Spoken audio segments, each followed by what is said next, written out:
Hello dear student, welcome to pharma code 07। आप सभी का फार्मा कोड 07 में स्वागत है। तो हम लोग देख रहे थे यूनिट 4 में हम लोगों ने देखा न्यूरो ट्रांसमीटर क्या होते हैं, न्यूरो मॉड्यूलेटर क्या होते हैं, न्यूरो मीडिएटर्स क्या होते हैं। ठीक है, वो कौन कौन से न्यूरो ट्रांसमीटर्स में आते हैं तुम्हारे, और कौन से मॉड्यूलेटर में होते हैं और कौन मीडिएटर में होते हैं, ये सब हमने कवर किया था पिछले लेक्चर में। फिर हमने देखा था गाबा। गाबा क्या होता है, कितने टाइप का होता है गाबा। ठीक है, फिर उसके बाद हमने ग्लूटामेट और सेरोटोनिन के बारे में बात करी। तो सेरोटोनिन में हमने कवर किया था पिछले लेक्चर में type of receptor, location and their function with example. यहाँ तक हमने पिछले लेक्चर में कवर कर लिया था। फिर नेक्स्ट आज हम बात करेंगे उसी के आगे, ड्रग एक्टिंग ऑन सेरोटोनिन। कौन सी ड्रग्स जो होती हैं एक्ट करती हैं सेरोटोनिन पे। तो चलिए स्टार्ट करते हैं। कुछ इंपॉर्टेंट फार्माकोलॉजिकल एजेंट्स जो हैं वो सेरोटोनिन पर एक्ट करते हैं, सेरोटोनिन सिस्टम। तो जैसे क्या है, सेरोटोनिन एगोनिस्ट। एगोनिस्ट की तरह कौन से काम करेंगी ड्रग्स जो सेरोटोनिन पे एगोनिस्ट की तरह वर्क करती हैं, वो कौन सी हैं। बुस्पिरोन, ये क्या करती है, 5-HT1A पार्शियल आगोनिस्ट है। ठीक है, बुस्पिरोन जो है पार्शियल आगोनिस्ट है, 5-HT1A पे बाइंड होती है, और ये किसमें यूज करी जाती है, एंटी एंजाइटी में। ठीक है, सोमाट्रिप्टिन। सोमाट्रिप्टिन जो ड्रग है ये 5-HT1D1B पे वर्क करती है एज अ आगोनिस्ट की तरह। ठीक है, इसको हम कहाँ यूज करते हैं, एक्यूट माइग्रेन में। और सिस्प्राइड मेटोक्लोप्रामाइड, ये जो ड्रग है ये कहाँ यूज करते हैं, 5-HT4 आगोनिस्ट में। ठीक, ये 5-HT आगोनिस्ट पे वर्क करती है, और कौन सी ड्रग यूज डिजीज में यूज करते हैं इसको हम, तो काइनेटिक डिजीज में हम इसको यूज करते हैं। फिर नेक्स्ट बात करते हैं हम सेरोटोनिन एंटागोनिस्ट। अब सेरोटोनिन एंटागोनिस्ट में कौन सी ड्रग आती है, हमारी सिप्रोहिप्टाडीन। सिप्रोहिप्टाडीन जो है वो एंटागोनिस्ट की तरह काम करती है सेरोटोनिन पे। ये 5-HT2 ब्लॉकर है। ठीक है, 5-HT2 ब्लॉक पे जाके बाइंड करेगी और उसको क्या कर देगी, बाइंड कर देगी। इसको यूज हम कहाँ करते हैं, कार्सिनोइड सिंड्रोम और सेरोटोनिन सिंड्रोम में हम इसको यूज करते हैं। ऑन्डेंसेट्रॉन, ऑन्डेंसेट्रॉन जो होता है 5-HT3 ब्लॉकर है, 5-HT3 पे जाके ब्लॉक करेगी। ये anti emetic chemotherapy inducing vomiting में वर्क करते हैं, एंटी एमेटिक की तरह वर्क करती है ऑन्डेंसेट्रॉन। फिर नेक्स्ट क्या है, सेरोटोनिन रीअपटेक इनहिबिटर।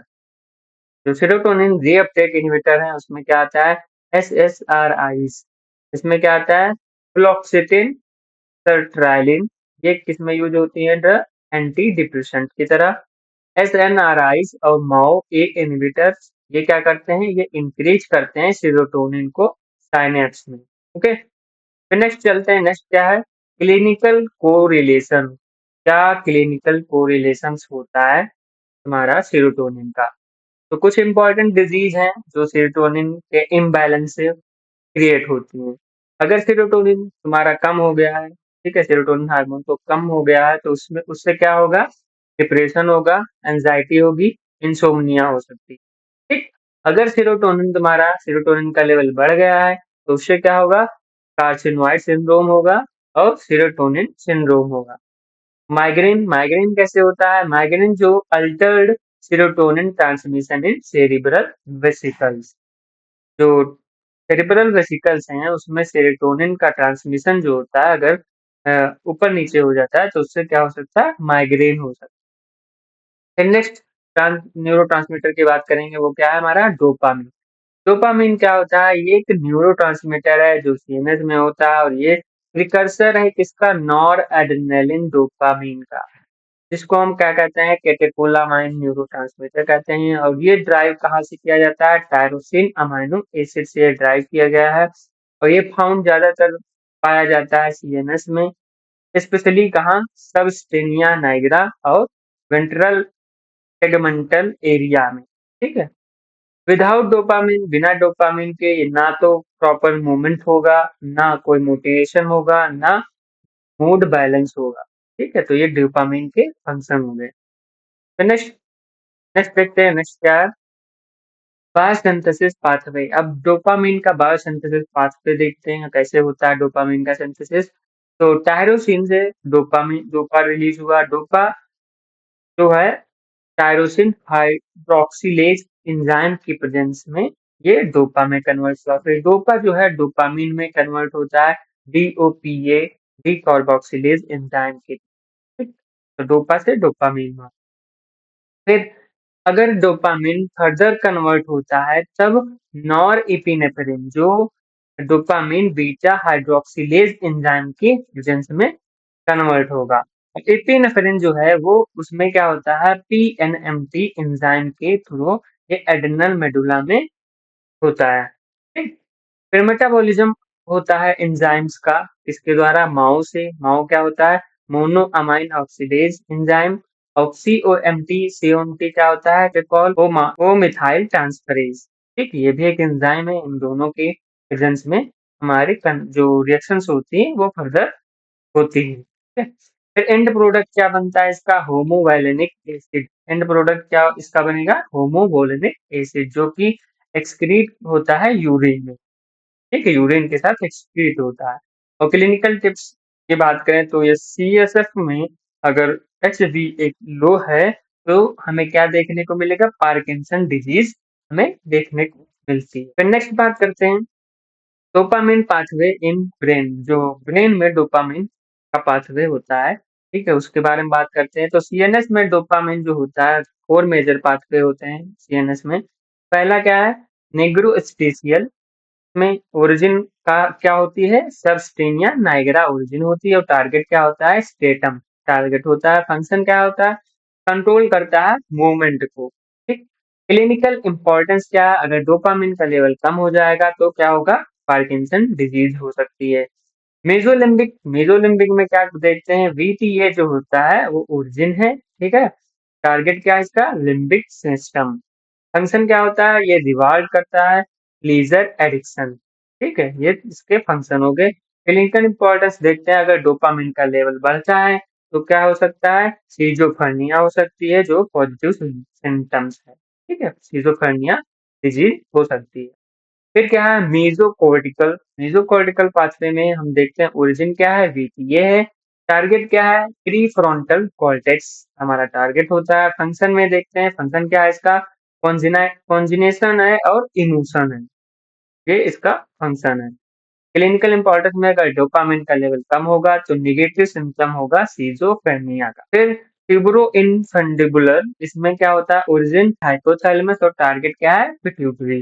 फंक्शन की बात करें तो ये फंक्शन क्या करता है ये इनहिबिट करता है प्रोलैक्टिन के रिलीज को। क्लिनिकल इंपॉर्टेंस में हम बात करते हैं तो डोपामिन का अगर लेवल कम होगा तो प्रोलैक्टिन का लेवल बढ़ेगा उससे क्या होगा गैलेक्टोरिया होगी। ठीक है, तो ये हमारे पाथवे हो गए ओरिजिन हो गया फंक्शन हो गया क्लिनिकल इंपॉर्टेंस हो गया। नेक्स्ट बात करते हैं नेक्स्ट क्या है हमारा डोपामिन रिसेप्टर। डोपामिन जो होते हैं उसका मेजर 5 टाइप के रिसेप्टर्स होते हैं D1 टू D5। लेकिन ये डिवाइड किए गए हैं दो मेन फैमिलीज में D1 लाइक रिसेप्टर फैमिली और सब टाइप मैकेनिज्म एंड इफेक्ट। तो D1 लाइक में D1 और D5 सब टाइप है। इसके मैकेनिज्म ये क्या करता है ये CAMP का लेवल जो जीएस प्रोटीन इस पे प्रेजेंट होती है उसमें CAMP के लेवल को ये बढ़ाते हैं। इफेक्ट क्या देखने को मिलेगा एक्साइटेटरी इफेक्ट देखने को मिलेगा। डी टू लाइक फैमिली में क्या क्या देखते हैं डी थ्री या D4 सब टाइप्स होते हैं। ठीक है, कौन सी प्रोटीन प्रेजेंट होती है जीआई प्रोटीन प्रेजेंट होते हैं। ये क्या करते हैं CAMP के लेवल को रिड्यूस कर रहे होते हैं। इफेक्ट क्या देखने को मिलेगा इनहिबिटरी इफेक्ट देखने को मिलेगा। तो ये हमारे रिसेप्टर हो गए डोपामिन के। फिर की पॉइंट की बात करते हैं तो D1 जो है वो क्या करता है एक्टिवेट करता है डायरेक्ट मोटर पाथवे। ठीक है, मूवमेंट में ये हमारा एक्टिवेट करता है मूवमेंट को।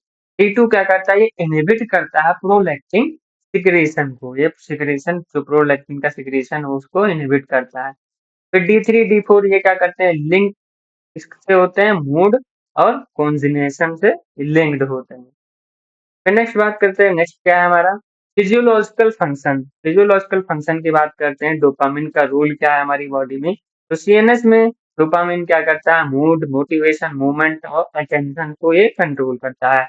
एंडोक्राइन में ये क्या करता है ये इनहिबिट करता है प्रोलैक्टिन रिलीज को कहाँ से एंटीरियर पिट्यूटरी से। सीवीएस में क्या करता है ये लो डोज पे वासो डायलेशन कराएगा ठीक है, हाई डोज पे क्या कराएगा, वासो कंस्ट्रिक्शन कराएगा। जीआईटी में क्या करता है, जीआईटी जो में क्या करेगा, ये डिक्रीज करेगा मोर्टेलिटी को। उससे क्या होगा, एंटी इमेटिक इफेक्ट होगा D two receptor in CTZ receptor पे। ठीक है, सीटीजेड रिसेप्टर पे ये इफेक्ट करेगा एंटी इमेटिक का। फिर बात करते हैं ड्रग एक्टिंग ऑन डोपामिन। कौन सी ड्रग जो है वो डोपामिन पे एक्ट करती है, तो डोपामिन अगोनिस्ट है, उसमें कौन कौन सी ड्रग्स आती हैं, लिवोडोपा प्लस कार्बिडोपा का यूज हम कहाँ करते हैं, पार्किंसन डिजीज में करते हैं। ब्रोमोक्रिप्टिन और कार्बिगोलिन, तो उसका हम यूज कहाँ करते हैं, हाइपर प्रोलैक्टिनीमिया में यूज करते हैं। अपोमॉर्फिन, पैरामेक्सोल, प्रोपिनोल, इसका हम यूज कहाँ करते हैं, पार्किंसंस में और रेस्टलेस लेग सिंड्रोम में हम इसका यूज करते हैं। फिर नेक्स्ट बात करते हैं डोपामिन एंटागोनिस्ट का।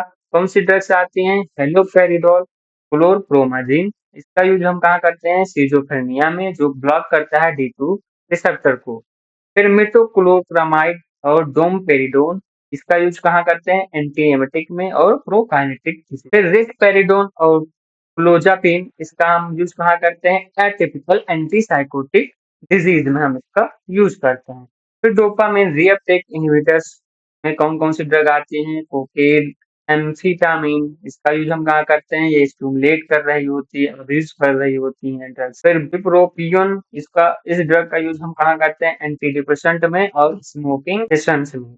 ओके, फिर क्लिनिकल कोरिलेशंस की बात करेंगे। डोपामिन का अगर इम्बैलेंस हो जाता है हमारी बॉडी में, तो कौन से मेजर न्यूरोलॉजिकल या साइकाट्रिक कंडीशंस क्रिएट होती है, उसके बारे में हम बात करेंगे। तो अगर डोपामिन का लेवल कम होता है तो पार्किंसन डिजीज, डिप्रेशन देखने को मिलता है। फिर नेक्स्ट बात करेंगे, अगर डोपामिन का लेवल बढ़ जाता है तो कौन सी डिजीज होती है, सिजोफ्रेनिया होती है और एडिक्शन होती है, किसी चीज का एडिक्शन हो सकता है। अगर डोपामिन ब्लॉकर्स का यूज करते हैं तो प्रोलैक्टिन जो होगा वो बढ़ जाएगा, उससे क्या होगा, गैलेक्टोरिया डिजीज हो सकती है।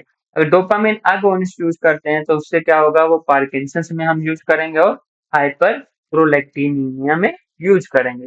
तो आज हम इतना ही रखते हैं, फिर नेक्स्ट लेक्चर में हम बात करेंगे नेक्स्ट न्यूरोट्रांसमीटर की। तब तक के लिए धन्यवाद। अगर आप चैनल पर नए हैं तो लाइक करें, शेयर करें, सब्सक्राइब करें। धन्यवाद।